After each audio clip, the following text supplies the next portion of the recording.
I'm here with Dethra Giles. She is an international consultant, best-selling author, and CEO of ExecuPrep. She just rocked the room here at Empowering You. She taught us how to own the room and go from I want to be to I am.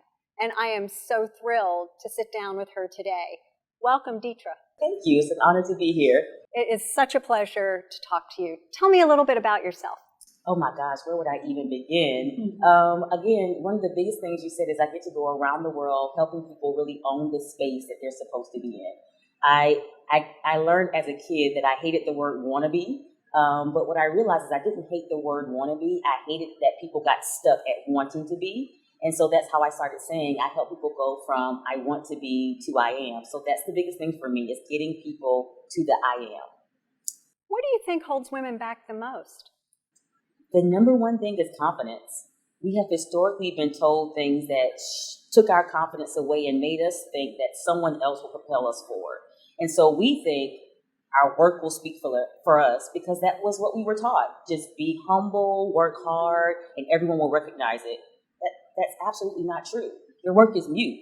And so until we learn to speak for ourselves, we will never get promoted. And that's what I teach women. You have to be able to use your voice to propel your work and your efforts forward. And until we do that, we will never get to where we want to be. Such great advice.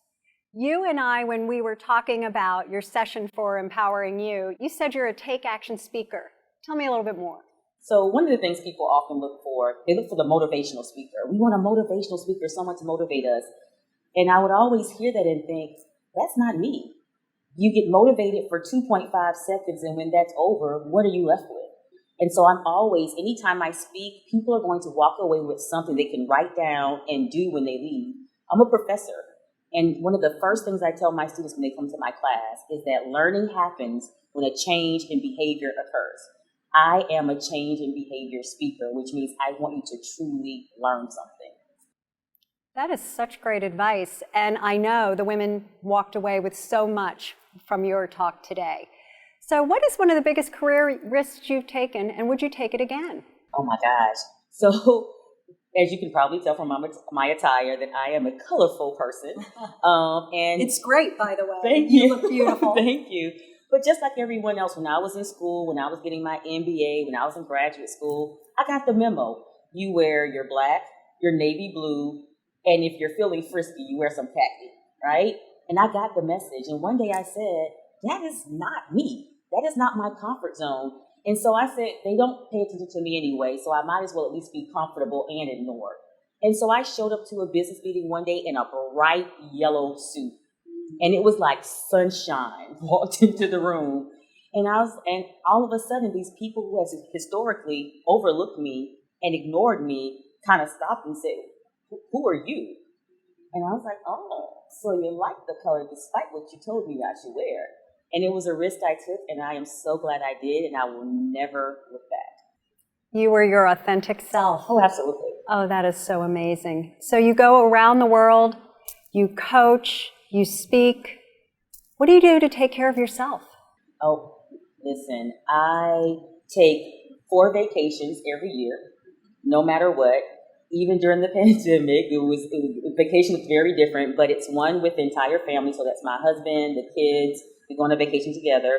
One with just my husband and I. 1 girls trip and 1 independent trip every single year without fail. Now those trips have gotten more elaborate as I've advanced, but I take 4 vacations minimum every single year. That is the best advice I've ever heard. And I'm going to start doing that, especially the girls' trip. I think that's going to be girls' trips are the best. It's funny because next year, April, I'm speaking in Lisbon, in Portugal. And it got posted, the organization that's bringing me in to speak posted that I was a speaker. And when I say my inbox was flooded, text messages, my girlfriends are like, wait a minute, is this the girls' trip? Are we doing Lisbon? It's like, yep, we're doing Lisbon, so absolutely. Well, that is some really great advice, and I am going to take it. Thank you, Dethra, for being here with us today and for sharing all your words of wisdom. It's a pleasure.